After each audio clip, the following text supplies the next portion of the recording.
Hello friends, welcome to smile talk paramedical channel. ಈ ವಿಡಿಯೋದಲ್ಲಿ ನಾನು ಒಂದಿಷ್ಟು ಪ್ಯಾರಾಮೆಡಿಕಲ್ ಹುದ್ದೆಗಳನ್ನು ಮತ್ತು ಹುದ್ದೆಗಳ ಬಗ್ಗೆ ಮಾಹಿತಿಯನ್ನು ಕೊಡ್ತಾ ಇದ್ದೀನಿ. ಎಲ್ಲಿ ಅಂತಂದರೆ ಸೆಂಟ್ರಲ್ ಗೌರ್ಮೆಂಟ್ ವತಿಯಿಂದ ಕಾಲ್ಫಾರ್ಮ್ ಆಗಿರುವಂಥದ್ದು department of atomic energy Bhabha atomic research centre ಅಂತ ಇದೆ ರೀ, ಇಂಡಿಯಾದಲ್ಲಿ ಇರುವಂಥದ್ದು. ಸೊ ಈ ಒಂದು ಬಾಬಾ ಅಟೋಮಿಕ್ ರಿಸರ್ಚ್ ಸೆಂಟರ್ ಒಳಗಡೆ ಒಂದಷ್ಟು ಪ್ಯಾರಾಮೆಡಿಕಲ್ ಹುದ್ದೆಗಳನ್ನು ನೇರ ನೇಮಕಾತಿ ಮಾಡಿಕೊಳ್ಳೋದ್ರ ಮೂಲಕ ಕರೆದಿದ್ದಾರೆ. ಅದರಲ್ಲಿ ಒಂದಷ್ಟು ಲ್ಯಾಬ್ ಟೆಕ್ನಿಷಿಯನ್ನು, ಎಕ್ಸೆಟ್ರಾ ಇದಾವೆ. ಅದರ ಬಗ್ಗೆ ಸಂಪೂರ್ಣವಾದಂಥ ಮಾಹಿತಿಯನ್ನು ಒದಗಿಸ್ಕೊಡ್ತೀನಿ. ಅದಕ್ಕಿಂತ ಮೊದಲು ನಮ್ಮ ಚಾನಲ್ ನೀವೇನಾದರೂ ಹೊಸಬರಾಗಿದ್ದರೆ, ನಾವು ಅಡ್ಮಿಷನ್ ಪ್ರಕ್ರಿಯೆಯಿಂದ ಹಿಡಿದು government job, NHM job, contract bases government ಅಂಡರಲ್ಲಿರುವಂಥ ಎಲ್ಲ ಜಾಬ್ಗಳ ಬಗ್ಗೆ ಕೂಡ ನಾನು ಮಾಹಿತಿಗಳನ್ನು ಒದಗಿಸ್ಕೊಡ್ತಾ ಇದ್ದೇನೆ. ನಿಮಗೆ ಹೆಲ್ಪ್ಫುಲ್ ಅನಿಸಿದರೆ ಚಾನಲ್ ಫಾಲೋ ಮಾಡಿಕೊಂಡು, ಅಂದರೆ ಸಬ್ಸ್ಕ್ರೈಬ್ ಮಾಡಿಕೊಂಡು ನೀವು ಲೈಕ್ ಮತ್ತು ಬೇರೆಯವರು ಕೂಡ ಯೂಸ್ಫುಲ್ ಆಗುವಂತೆ ಶೇರ್ ಮಾಡೋದನ್ನು ಕೂಡ ಮರಿಬೇಡಿ. ನೋಡಿ ಫ್ರೆಂಡ್ಸ್, ನೀವೇನಾದರೂ ಅದರ್ ಸ್ಟೇಟಿಗೆ ಹೋಗಿ ಸೆಂಟ್ರಲ್ ಗೌರ್ಮೆಂಟ್ ಜಾಬಲ್ಲಿ ವರ್ಕ್ ಮಾಡ್ತೀನಿ ಮತ್ತು ಒಂದು ರೆಪ್ಯುಟೇಷನ್ ಒಳಗಡೆ ನಾನು ಉನ್ನತ ಸ್ಥಾನದಲ್ಲಿ ಇರಲಿಕ್ಕೆ ಬಯಸ್ತೀನಿ ಅಂತ ಅನಿಸಿದರೆ ಅಂಥವ್ರುಗಳಿಗೆ government of India department of atomic energy Bhabha atomic research ಸೆಂಟರ್ದಲ್ಲಿ ಹುದ್ದೆಗಳನ್ನು ಕರೆದಿದ್ದಾರೆ. ನೋಡಿರಿ, ಅರ್ಜಿಗಳನ್ನು ಈಗಾಗಲೇ 17ನೇ ತಾರೀಕಿಗೆ ಸ್ಟಾರ್ಟ್ ಆಗಿದೆ. ನೆಕ್ಸ್ಟ್ ಮಂತ್ 18ನೇ ತಾರೀಕಿಗೆ 18/8/2026ಕ್ಕೆ ಅಪ್ಲಿಕೇಶನ್ ಕ್ಲೋಸ್ ಆಗುತ್ತೆ. ಇವರೇನು ಹೇಳ್ತಾ ಇದ್ದಾರೆ ಅಂತಂದರೆ, ಇಲ್ಲಿ ಅಡ್ವರ್ಟೈಸ್ಮೆಂಟ್ ಒಳಗಡೆ ನಾವು ಆನ್ಲೈನ್ ಅಪ್ಲಿಕೇಶನ್ಗಳನ್ನು ಎಲಿಜಿಬಲ್ ಕ್ಯಾಂಡಿಡೇಟ್ಗಳಿಗೆ ಆನ್ಲೈನ್ ಅಪ್ಲಿಕೇಶನ್ಗಳು ಫಿಲ್ ಮಾಡಲಿಕ್ಕೆ ಗ್ರೂಪ್ ಬಿ ಹುದ್ದೆಗಳನ್ನು, ಪ್ಯಾರಾಮೆಡಿಕಲ್ ಹುದ್ದೆಗಳನ್ನು ಬಾಬಾ ಅಟೋಮಿಕ್ ರಿಸರ್ಚ್ ಸೆಂಟರ್ ಒಳಗಡೆ ಮುಂಬೈ ಹಾಗೂ ರೇಡಿಯೇಷನ್ ಮೆಡಿಸಿನ್ ರಿಸರ್ಚ್ ಸೆಂಟರ್ ಕಲ್ಕತ್ತಾದಲ್ಲಿ ಬ್ರ್ಯಾಂಚ್ಗಳಿಗೆ ಡೈರೆಕ್ಟ್ ರಿಕ್ರೂಟ್ಮೆಂಟ್ ಮಾಡ್ಕೊಳ್ಳಿಕ್ಕೆ ಹುದ್ದೆಗಳನ್ನು ಕರೆದಿದ್ದೀವಿ ಅಂತ ಹೇಳ್ತಾ ಇದ್ದಾರೆ. ಸೊ ಇಲ್ಲಿ ಹುದ್ದೆಗಳು ನೋಡ್ತಾ ಇದ್ದೀರಿ, ಸೆಕ್ರೆಟ್ರಿ ಹುದ್ದೆಗಳನ್ನು ಕೊಟ್ಟಿದ್ದಾರೆ. ಇಲ್ಲಿ ಸೆಕ್ರೆಟ್ರಿ ಹುದ್ದೆಗಳನ್ನು ಕೊಟ್ಟಿದ್ದಾರೆ. ಓಕೆ, ಒಂದು ಹುದ್ದೆ ಕೊಟ್ಟಿದ್ದಾರೆ. ಸೆಕ್ರೆಟ್ರಿ ಆದವರಿಗೆ ಮಿನಿಮಮ್ 50% ಒಳಗಡೆ ಪಾಸ್ ಆಗಿರಬೇಕು. MSc ಸೆಕ್ರೆಟ್ರಿ ಗ್ರ್ಯಾಜುಯೇಷನ್ ಒಳಗಡೆ ಅಥವಾ ಪೋಸ್ಟ್ ಗ್ರ್ಯಾಜುಯೇಷನಲ್ಲಿ ಮತ್ತು ಎಕ್ಸ್ಪೀರಿಯೆನ್ಸನ್ನು ಕೂಡ ಹೊಂದಿರಬೇಕು ಅಂತ ಹೇಳ್ತಾ ಇದ್ದಾರೆ. ಅದೇ ರೀತಿಯಾಗಿ ಎರಡನೇ ಹುದ್ದೆ ನೋಡಿರಿ, pathology. Okay, scientific assistant pathology B ಕೊಟ್ಟಿದ್ದಾರೆ. ಇಲ್ಲಿ ಕೂಡ ಒಂದು ಹುದ್ದೆಗಳನ್ನು ಕೊಟ್ಟಿದ್ದಾರೆ. ಇಲ್ಲಿ BSc ಯಾವುದಾದ್ರೂ BSc ಜೊತೆಗೆ ಡಿಪ್ಲೊಮಾ ಲ್ಯಾಬ್ ಟೆಕ್ನಿಷಿಯನ್ ಆಗಿರಬೇಕು. BSc ಒಳಗಡೆ 60%, ಲ್ಯಾಬ್ DMLT ಒಳಗಡೆ 60% ತೊಗೊಂಡು ಪಾಸ್ ಆಗಿರಬೇಕು, ಅಥವಾ BSc MLT ಒಳಗಡೆ 60% ಒಳಗಡೆ ಪಾಸ್ ಆಗಿರಬೇಕು. ಅಂಥವ್ರೊಳಗೆ ಒಂದು ಹುದ್ದೆಯನ್ನು ಕೊಟ್ಟಿದ್ದಾರೆ.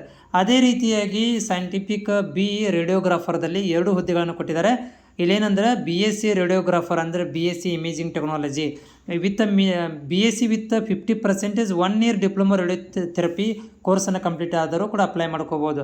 ಅದೇ ರೀತಿಯಾಗಿ ನ್ಯೂಕ್ಲಿಯರ್ ಮೆಡಿಸಿನ್ ಟೆಕ್ನಾಲಜಿಸ್ಟ್ ಅಂತ ಕರೆದಿದ್ದಾರೆ. 7 ಹುದ್ದೆಗಳನ್ನು ಕೊಟ್ಟಿದ್ದಾರೆ. ಇಲ್ಲಿ BSc any degree with DMRT IT ಮತ್ತು DNMT ಮತ್ತು DFIT ಒಳಗಡೆ ಮಿನಿಮಮ್ ಅಂದರೆ ಇವು ಡಿಪ್ಲೊಮಾ ಕೋರ್ಸ್ಗಳು ರೀ.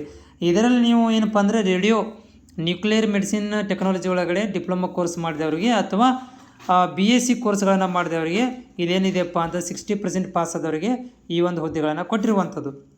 ಇಲ್ಲಿ ನೋಡ್ತಾ ಇದ್ದೀರಿ, ಸ್ಯಾಲ್ರಿ ಏನಿರುತ್ತೆ ಅಂತಂದರೆ ಇಲ್ಲಿ ಸೊ ನೋಡಿ, ನಮ್ಮ ಸೆಕ್ರೆಟ್ರಿಗೆ 40 ಪೇ ಮೆಟ್ರಿಕ್ಸ್ 7 ಇರುತ್ತೆ, 7 ಇರುತ್ತೆ. 44,000 ರೂಪಾಯಿಂದ 900 ರೂಪಾಯಿ ಸ್ಟಾರ್ಟಿಂಗ್ ಸ್ಯಾಲ್ರಿ. ಆಮೇಲೆ ಪ್ಯಾಥಾಲಜಿಗೆ 35,000 ರೂಪಾಯಿ, 35,400 ರೂಪಾಯಿ ಸ್ಟಾರ್ಟಿಂಗ್ ಸ್ಯಾಲ್ರಿ. ಆಮೇಲೆ ರೇಡಿಯೋಥೆರಪಿಗೆ 35,400 ಸ್ಟಾರ್ಟಿಂಗ್ ಸ್ಯಾಲ್ರಿ. ಮತ್ತು ನ್ಯೂಕ್ಲಿಯರ್ ಮೆಡಿಸಿನ್ದವ್ರಿಗೆ 35,400 ಸ್ಟಾರ್ಟಿಂಗ್ ಸ್ಯಾಲ್ರಿ ಇರುತ್ತೆ. ಏಜ್ ಮಿನಿಮಮ್ 18, ಮ್ಯಾಕ್ಸಿಮಮ್ 30 ವರ್ಷ ಇರುತ್ತೆ. ಮತ್ತು ಏಜ್ ರಿಲ್ಯಾಕ್ಸೇಷನ್ ಕೂಡ ಆ್ಯಸ್ ಪರ್ ದ ನಾರ್ಮ್ ಪ್ರಕಾರ SC ST ಅಭ್ಯರ್ಥಿಗಳಿಗೆ ಅಪ್ಪರ್ ಏಜ್ ಮತ್ತು OBCಗಳು ಅಪ್ಪರ್ ಏಜ್ಗಳಲ್ಲಿ 3 ವರ್ಷ ತನಕ ಇಲ್ಲಿ ಕೊಡಲಾಗಿದೆ. ಮತ್ತು ಬೇರೆ ಬೇರೆದರು ಕೂಡ ಇಲ್ಲಿ ಕೊಟ್ಟಿದ್ದಾರೆ. ನೀವು ಇದನ್ನು ಸೆಲೆಕ್ಷನ್ ಹೆಂಗಿರುತ್ತಪ್ಪ ಅಂದರೆ, selection based upon the personal interview ಇರುತ್ತೆ. ಆಮೇಲೆ research right restricted number of candidate called interview conduct ಮಾಡ್ತಾರೆ. ಇಂಟರ್ವ್ಯೂ ಸ್ಕ್ರೀನಿಂಗ್ ಟೆಸ್ಟ್ಗಳನ್ನು ಮಾಡ್ತಾರೆ. ಆಮೇಲೆ ಇಂಟರ್ವ್ಯೂದಲ್ಲಿ ನೀವು ಪಾಸ್ ಆದರೆ ನಿಮಗೆ ಜಾಬನ್ನು ಕೊಡುವಂಥದ್ದು. ಅದೇ ರೀತಿಯಾಗಿ ಇಲ್ಲಿ ನೀವು ಜಾಬ್ ಪ್ರೊಫೈಲ್ ಯಾವ ರೀತಿ ಇರುತ್ತೆ ಅಂದರೆ, ಲ್ಯಾಬ್ ಟೆಕ್ನಿಷಿಯನ್ ಇದ್ದವರು ಲ್ಯಾಬಲ್ಲಿ ವರ್ಕ್ ಮಾಡಬೇಕು. ಪ್ಯಾಥಾಲಜಿ, ಬ್ಲಡ್ ಬ್ಯಾಂಕ್, ಆಮೇಲೆ ಮೈಕ್ರೋಬಿಯಲ್ಲಿ ಲ್ಯಾಬ್ ಮಾಡಬೇಕು. ಎಕ್ಸ್ರೇ ಇದ್ದವರು ಎಕ್ಸ್ರೇ ಬಗ್ಗೆ USG CT ಸ್ಕ್ಯಾನದಲ್ಲಿ ಕೂಡ ಕೆಲಸಗಳನ್ನು ಮಾಡಬೇಕಾಗುತ್ತೆ. ಅದೇ ರೀತಿ ನ್ಯೂಕ್ಲಿಯರ್ ಮೆಡಿಸಿನ್ ಟೆಕ್ನಾಲಜಿಯವರು ಅವ್ರದ್ದು ಡೆಸಿಗ್ನೇಷನ್ ಏನಿರುತ್ತೆ ಅದರಲ್ಲಿ ಮಾಡಬೇಕು. ಅಪ್ಲಿಕೇಶನ್ ಏನಿರುತ್ತೆ ಅಂದರೆ ಆನ್ಲೈನ್ ಮುಖಾಂತರ ಅಪ್ಲಿಕೇಶನ್ ಹಾಕಬೇಕಾಗತ್ತೆ. ಓಕೆ, ಆಮೇಲೆ 18ನೇ ತಾರೀಕಿಗೆ ಕೊನೆ ದಿನಾಂಕ ಇರುತ್ತೆ. ಈ ವೆಬ್ಸೈಟಲ್ಲಿ recruitbark.gov.in ನಾನು ಡಿಸ್ಕ್ರಿಪ್ಷನ್ ಲಿಂಕನ್ನು ಕೂಡ ಕೊಟ್ಟಿರ್ತೀನಿ, ಬೇಕಾದ್ರೆ ಹೋಗಿ ನೀವು ಆನ್ಲೈನ್ ಮುಖಾಂತರ ಅಪ್ಲಿಕೇಶನ್ ಹಾಕಬೇಕಾಗುತ್ತೆ. ಸೊ ಅಪ್ಲಿಕೇಶನ್ ಫೀಸ್ ನೋಡಿ 150 ರೂಪಾಯಿ ಇರುತ್ತೆ. 150 ರೂಪಾಯಿ ಇರುತ್ತೆ. ಆನ್ಲೈನ್ ಮುಖಾಂತರ ಪೇಮೆಂಟ್ ಮಾಡಬೇಕು. ಮತ್ತು SC ST ದವರಿಗೆ ವುಮನ್ಸ್ಗಳಿಗೆ ಫ್ರೀ SC ST ವುಮನ್ಗಳಿಗೆ ಇದು ಫ್ರೀ ಕೊಟ್ಟಿದ್ದಾರೆ, ಉಳಿಕಿದವ್ರಿಗೆ ಮಾತ್ರ ಇದು 150 ರೂಪಾಯಿ ಫೀ ಇರುತ್ತೆ. ಈ PDF ನೀವು ಸರಿಯಾಗಿ ಓದ್ಕೊತೀನಿ ಅಂತಂದರೆ PDF ಲಿಂಕನ್ನು ಕೂಡ ಕೊಟ್ಟಿರ್ತೇನೆ, ಹೋಗಿ ನೀವು ಏನು ಮಾಡ್ಬೋದು ಅಂದರೆ PDF ಲಿಂಕ್ದಿಂದನೇ ಕೊಟ್ಟಿರ್ತೇನೆ, ಒಂದ್ಸಲ ತೋರಿಸ್ಬಿಡ್ತೇನೆ ನಿಮಗೆ.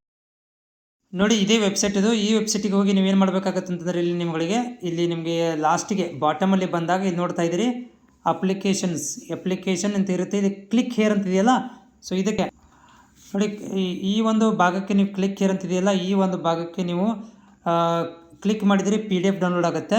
ಈ PDF ಅನ್ನು ಓದಿಕೊಂಡು ಅಪ್ಲೈ ಹಿಯರ್ ಅಂತ ಇರುತ್ತಲ್ಲ, ಇದು ಕ್ಲಿಕ್ ಮಾಡಿದರೆ ನೀವು ಅಪ್ಲಿಕೇಶನ್ಗಳನ್ನು ಹಾಕ್ಬೋದು.